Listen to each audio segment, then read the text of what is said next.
The borders of space and time have opened once again, and transmitting from the mountains of West Virginia, it's time once again for Let's Find Out with Diego. The universe is waiting for you. All systems go. On this episode of Let's Find Out, step into the shadows of southeastern Ohio as we uncover the story of Black Sasquatch. After a 15-year silence, this band re-emerged from the caves, converting an abandoned trailer into their new musical lair in 2018. Their sound, a powerful concoction of rock, punk, and metal that you simply have to hear to believe. And you can, because their new EP, Sighting, is available now exclusively on Bandcamp. All this plus more. Please welcome first-time guests, our good friends from Black Sasquatch. My friends, welcome to Let's Find Out. Yeah. How's it going? Oh, I'm good. You know, I'm even more excited at the fact that when I was talking in the intro about the abandoned trailer as your new musical lair, but doggone it, man, we're here now. Yep. You should have seen it when it first came in this place. There was like dead birds everywhere inside and trash piled to the ceiling. Dude. There's no running water.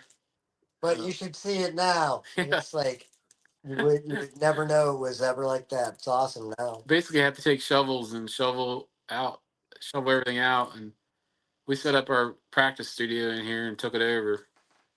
Well, let me ask this question then. How did you even run into this trailer? Were you out there squatching, or Came up, the people that lived here got evicted for some reason, and the bank took it back over, and it came up like for sale, but it was totally abandoned and destroyed. It was terrible. And then our bass player was looking for somewhere to have a practice, so he bought it really cheap. How much was it? 19 grand. 19 grand for the property and the trailer, and it has a bomb shelter, tornado shelter too, and a garage. So that's a good deal.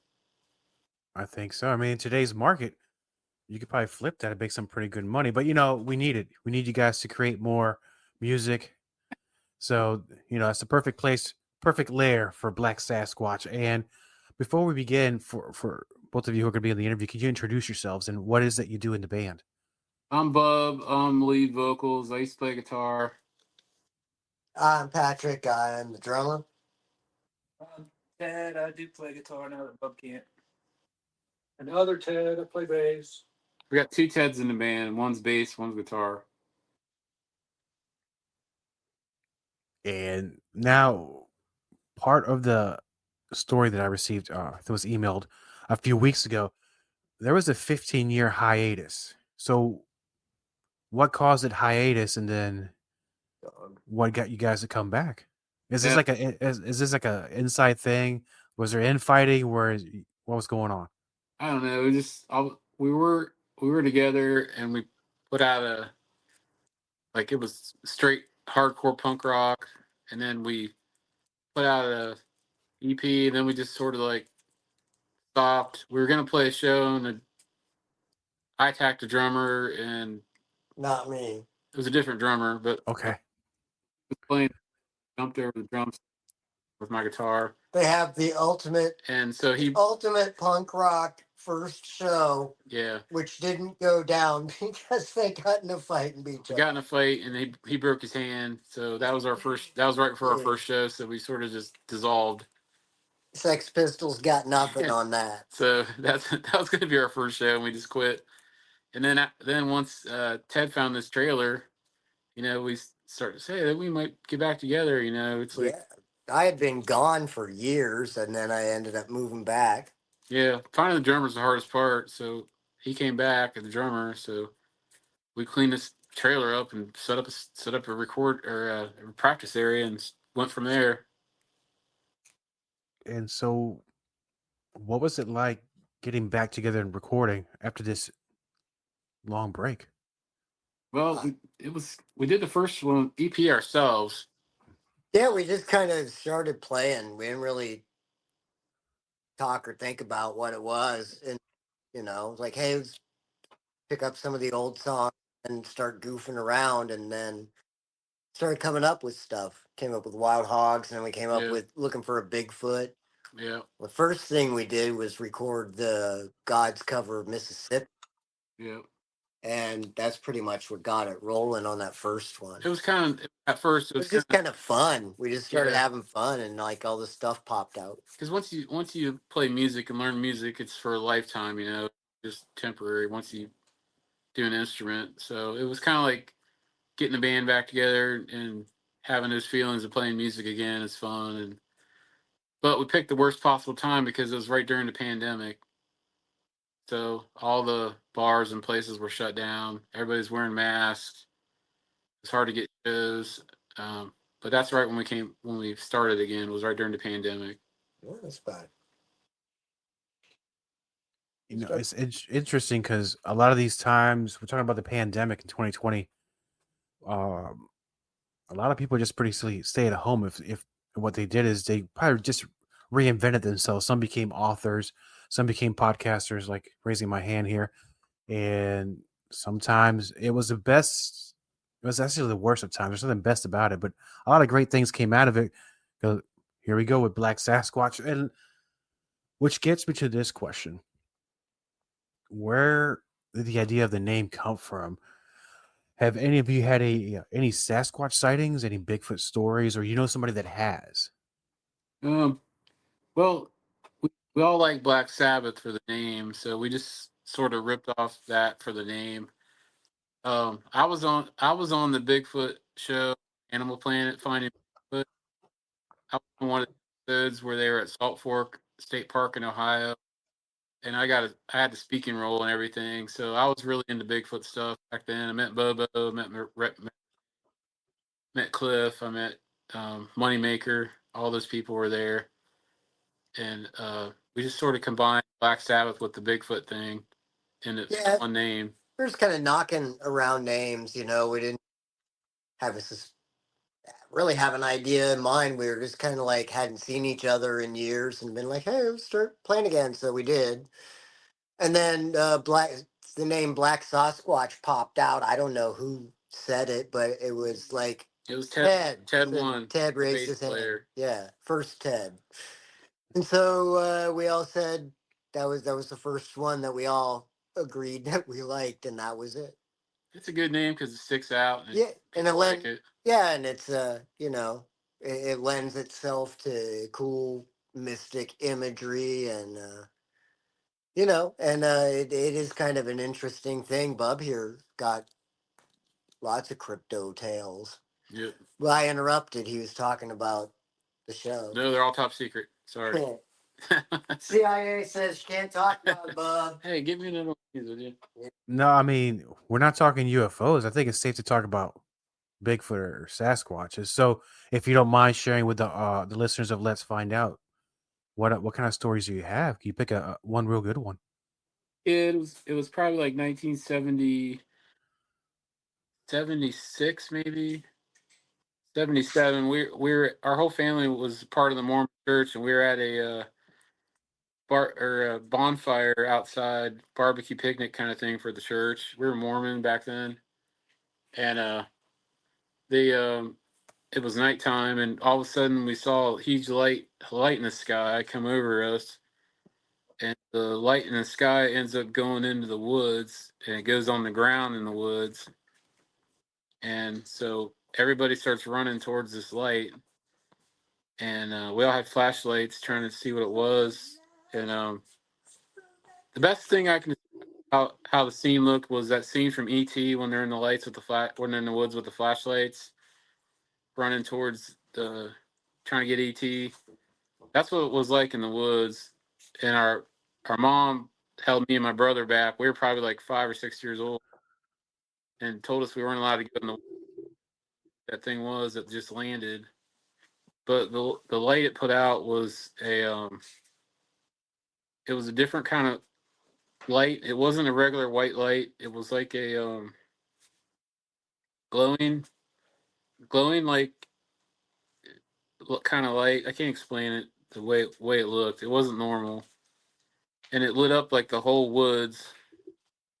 so that the light was going out from the trees. So you saw like lights coming out from behind the trees where this thing was, and where it landed. So it was like a UFO sighting. It was a UFO lighting, is what it was. But nobody talked about it because it was the 70s. But a lot of people saw it, but no one talked about it back then. But that was my first sighting. And that was when we were just kids. But it was crazy. It was like, um, I don't know. And that was in Zanesville, Ohio, where this all happened. That was my first one. And how were you contacted by that television show? How did they find out about your stories? I they were coming to town. They were coming to Ohio, and it was in the newspaper. I used to work at the newspaper, and I saw the article for it. It was like maybe a couple inches long. It was real small, and I said, "Oh, I'll go try it for that." So me and my brother went, and of course, in that day there was an ice storm. We could barely get there to go film the show, but we made it, and the producers were all walking around, and they're like, "Does anybody here want to talk?" And a couple people raised their hands, like, "Yeah, I'll talk." So I raised my hand too. So it was really cool seeing a television set. Production people were there from Discovery Channel and everything else, and Animal Planet. I mean, not Discovery. Yeah, it was on Animal Planet. And what year did that episode play? So I'm gonna go look back and I'm gonna try to find you. Fine, man, because it was a secret episode. It was called Secrets of the Search, and it was for Salt Fork State Park. Was it Salt Fork? Was it that Deer Valley? Deer. Well, that's where they filmed it. But it was for Salt Fork State Park. It wasn't the first time they went to Salt Fork. It was the second time they came back to Salt Fork. And Salt Fork is the largest state park in Ohio, and it has the most Bigfoot sightings out of any state park in the state. And the most sightings in Ohio are at Salt Fork State Park. So we went out there a couple times to Salt Fork, and we found tracks on the ground, and we tried to do the plaster thing, put plaster in them and stuff, and we got rocks thrown at us one time. We saw I don't know what it was, but I took pictures of this thing that showed up onto my camera that wasn't there when I took the photos, and there's all kinds of crazy stuff going on in the state park. I don't know what it is, but it's like you go out in the woods, you feel like something's watching you the whole time. There's X's in the trees. There's all these trees that are torn down with the roots ripped out, and they're formed in X's, like they want you not to go in these parts that we found, and that's where the tracks were, and like it's real quiet when you get out there. There's no sound. There's no other animals around either. It's weird. Like you don't hear any birds. You don't hear anything when you go to these one parts. So I don't know what's going on, but that's where the that's where the Bigfoots are. And would you ever go back? I told myself I wouldn't go back, but I went back once, and when I went back, nothing happened. I didn't see anything, of course. It's usually how it goes. But something had knocked down 100-year-old tree across the trail, so you couldn't get back to there anymore. Like they were trying to keep you out. The part we go walk back to, it's completely blocked by this 10-ton 100-year-old tree that something knocked over. Wow, because sometimes I know that there's reports of tree structures in these forests in the woods, and I think the way you're describing is how they had it formed. It's basically a warning sign, like you said, don't come in here. Yeah, it was three trees, 3 full-size trees with 3 other full-size trees on top of each other, forming an X.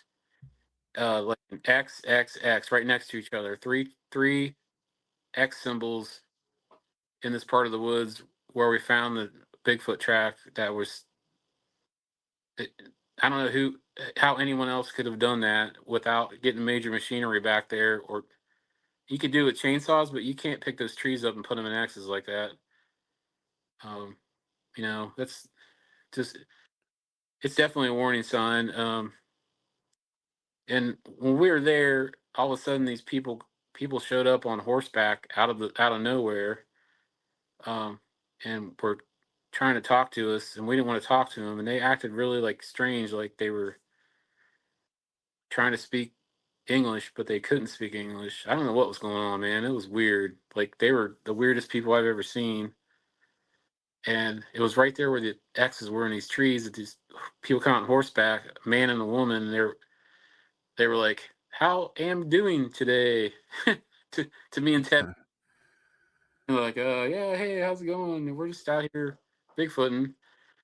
And they're like, oh, great. Oh, yeah, you know, you go to this part, woods, ride horse. Like they were trying to talk like they were trying to speak English. I don't know what was going on. But we got the hell out of there. No, that's more than warning signs right there. Out of nowhere, people riding a horseback, striking a conversation in the middle of the woods. You know, I wouldn't go back either. But let's go back to the band. Let's talk about Black Sasquatch, and with the type of music that you play, with this unique blend of rock, punk, and metal. What were some of the specific influences that went into the ingredients of the band? Everybody's got their own. Yeah, we're all different, so. Well, sometimes I think of, I try to channel Bunny Carlos, Cheap Trick, the mighty drummer. He's a huge Queen fan. He likes Queen a lot, the drummer. Yeah. So I like to go for epic roles and stuff like that. That kind of takes it out of punk a little bit. We like to write different kinds of songs. We like all kinds of different stuff. We all like Black Sabbath. Yeah. And, you know, I like just kind of like a lot of 70s classic rock bands like that, Zeppelin and that sort of thing. I like Ronnie James Dio, Black Yeah. Sabbath, Metallica, the band from around here called Gods. They were really big in the 70s. They toured with Kiss. I like old Kiss. Definitely grew up listening to metal. Like I said, like Dio, like Iron Maiden, Judas Priest, the metal of the '80s and whatnot, and making stuff loud and whatnot. I know Ted Wilson, the bass player, he was super into the Ramones. So that's where the punk stuff comes from, I think. Yeah, we saw the Ramones. They were great. And I like a lot of bands that have quirky songwriting. Like I'm a huge fan of the Kinks. Like not just the 60s stuff, but all through up into the 70s, 80s, and 90s. And they have all kinds of weird like little bridges and things they throw in, and I like songwriting stuff like that too. Yeah, and on this latest EP, Check out the Kinks. on this latest EP, the sighting, we let every band member write their own song, which a lot of people don't know. So that's why every song's different. If you listen to it, like Temple and Wizard, we all wrote that together, but I wrote most of it. Ohio Bomb Train, Ted on bass wrote that. Giants of Enoch, Patrick on drums wrote that. We Are Not Alone is written by Ted on guitar. So every song's different, but it's like when you're creating music, it's good to have different influences and different sounds on your album. It's not all the same. This new EP is like it's the next level up. I think we did everybody did a good job. Studio guy, everybody, Deadmon. Yeah. I really like this new a lot. Yeah, we're pretty excited about it. It's pretty cool. It's a good sounding EP. It's really hard to get a good sound unless you know what you're doing when you're a local band, try to get good mixes on stuff. We found a good guy produces it at Dead Man Studios. He's pretty good here in Ohio, Hanover. And you mentioned some of the titles of the songs. There's two that come in mind. I was actually listening to them before we began recording this episode. One that comes to mind is Giants of Enoch. And I'm watching the video. I'm highly entertained. I like the song, of course. And there's some footage on that video that had I been a little bit older in the 80s, you probably would have seen me in that parking lot. But it was a heavy metal parking lot. Was that like was that a documentary? Was that at a Judas Priest concert? Or was it? Judas Priest concert out in Jersey. I had seen Priest on that same tour in Dayton, Ohio, probably, a few stops away from it, a little kid in middle school. Or, no, actually, I think it was in high school. But I was there. I would have been among those people. I would have been right there in the crowd, hanging out with them. And I just felt like there was something fun about that time. I think a lot of things about rock and roll. Sometimes when we take ourselves a little bit too seriously, we take the fun out of it. It's nothing like going to a concert and just ripping it up and having a good time. Yeah, and no, I'm in plenty of concerts, and sadly, I've never seen Priest. I don't know how I've not seen them yet. Oh man, when I saw Priest, they came out with Electric Eye at the start, and they had a giant eye on stage that was shooting lasers out to everybody. It was awesome. I was front row too. I couldn't hear for like 3 days. Good, because that was turbo. I wasn't there. And then moving on to Ohio Bomb Train, because that tune, it's a lot of fun to listen, but the subject of that song, it kind of sucks in a way because it's an event that happened in East Palestine. It was a train derailment, but the event happened, but it was shortly forgotten. It was pretty much ignored. And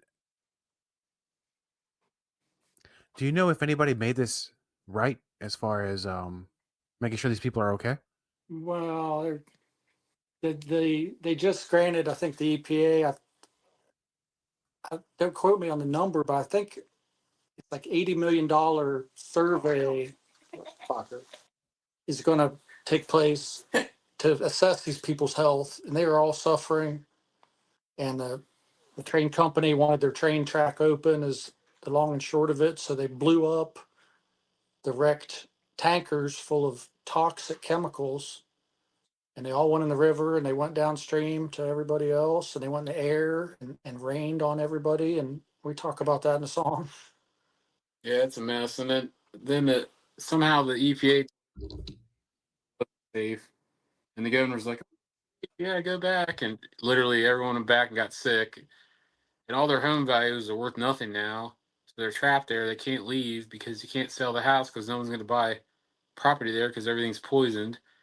And then they're taking the water that's there that they're pumping in the ground. They're taking the wastewater and they're depositing it in Coshocton, Ohio, into the ground. That's by us. So we're downstream from that too. So a lot of people don't know that. It's a mess. I'm even surprised it was even allowed to happen. And I shouldn't really be surprised, but at the same time, I think now with the age we are with 24/7 news and people with phones, you figure somebody would have gotten out. Yeah, that's kind of why we wanted to write a song about it, just to draw attention to it more because it's going to happen again. These train companies are putting money before safety.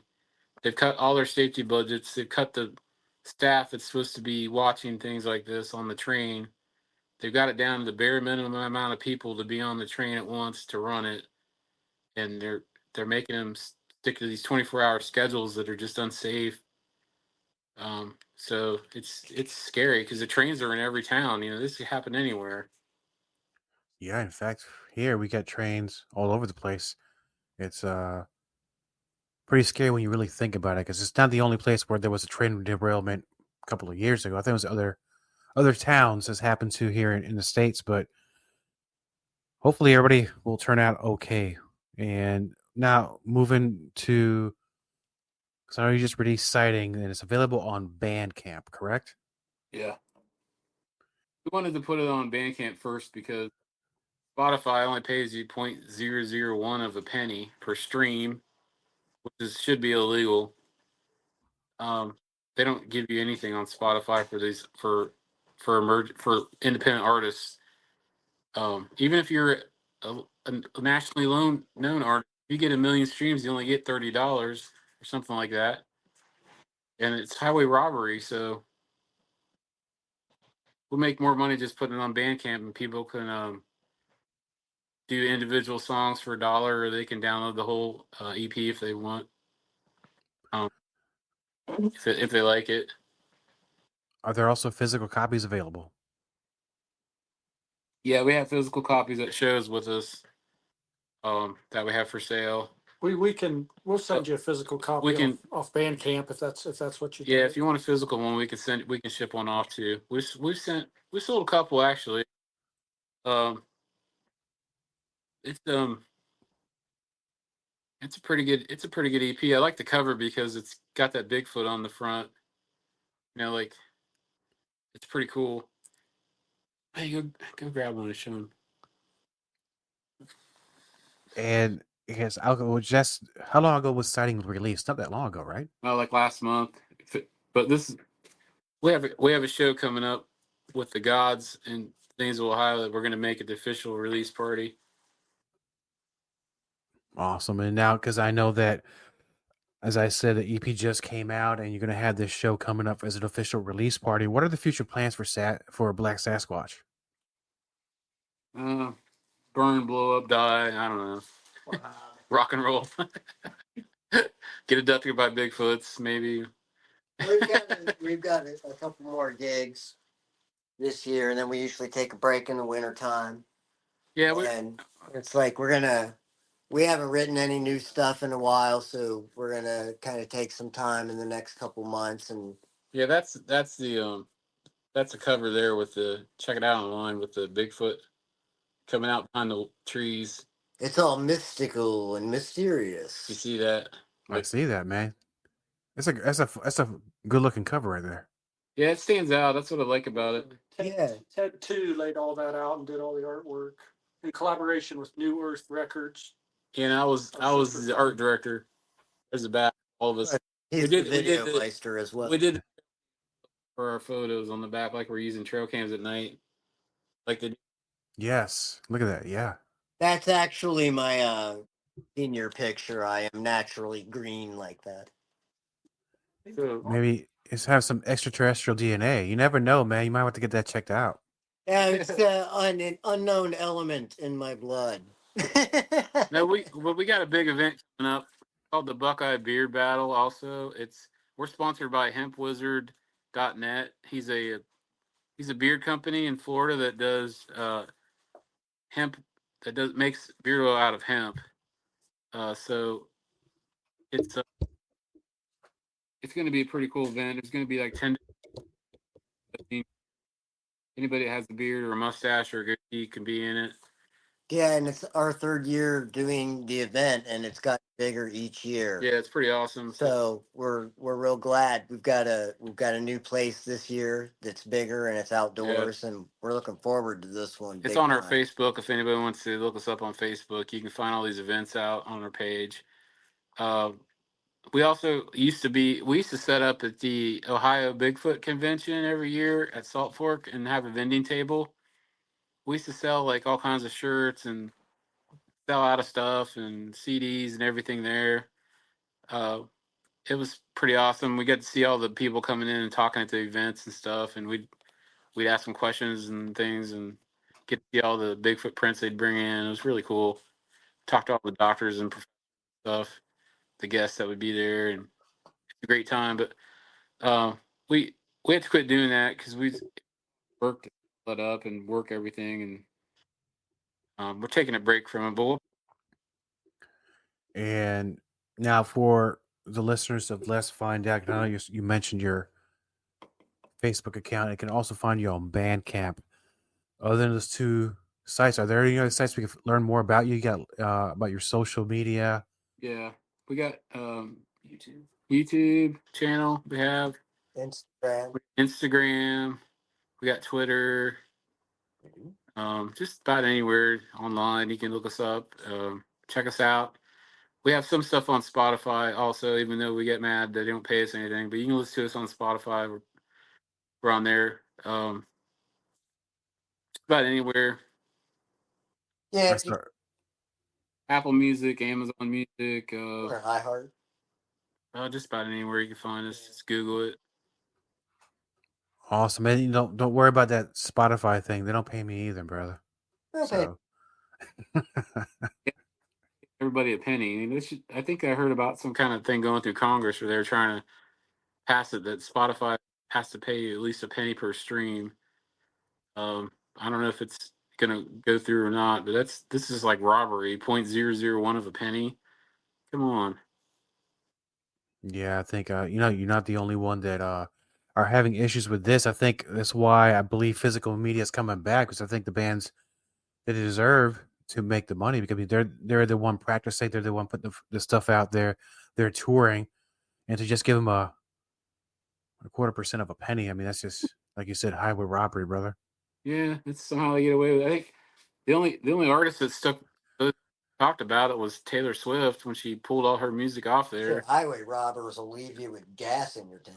Yeah, I think she was threatening to pull our music off there unless they paid her the right amount, and I think she won. So they worked something out, but I don't know. It's just crazy. Good for her. I'm glad she's getting paid. Yeah. Well, gentlemen, it's been great having you on the show, and for a first-time listener of Black Sasquatch, so I'm gonna check these guys out. Can you name a song? There'll be it's like a good gateway drug to Black Sasquatch. If they like acoustic songs, it would be "Ode to the Grassman," because in Ohio we have the Grassman. That's what they call Bigfoot. That's a good acoustic intro song. If someone likes lighter, like campfire songs or cowboy songs like that, if they don't like hard rock, that'd be a good one to start off with. If they like doom metal, they could listen to our song Temple, which is pretty doomy and rocking hard. Yeah. And I believe is like that's a good one. Mm. You'll hear all kinds of different levels. I believe is about believing in Bigfoot, so that'd be good for your audience to listen to too. That's a pretty good one. And Wild Hogs. I think that's a great side one, cut one, first record. Yeah. Wild Hogs. Looking for a Bigfoot. And then our classic classic song "Looking for a Bigfoot," like our number one, like sort of Dr. Domino style our song. number one worldwide hit. Number one with a bullet, as Casey Kasem would say. But gentlemen, thank you so much for being on the show. And I know it's too soon to say anything, but when the next record comes out, I'd love to have you back, man. We'll talk about it some more, and we'll play some songs from that one. Sure, right on. Sure, no Thank problem. you. Thank you. Thank you, gentlemen. From the EP Sighting, available exclusively on Bandcamp and hailing from southeastern Ohio, this is Black Sasquatch with Giants of Enoch on Let's Find Out with Diego right now. Legends of giants, tales of dragon kings. These are mythology. We're the real thing. We are not immortal. We can be slain. We are merely sons of man. We are sons of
You hear?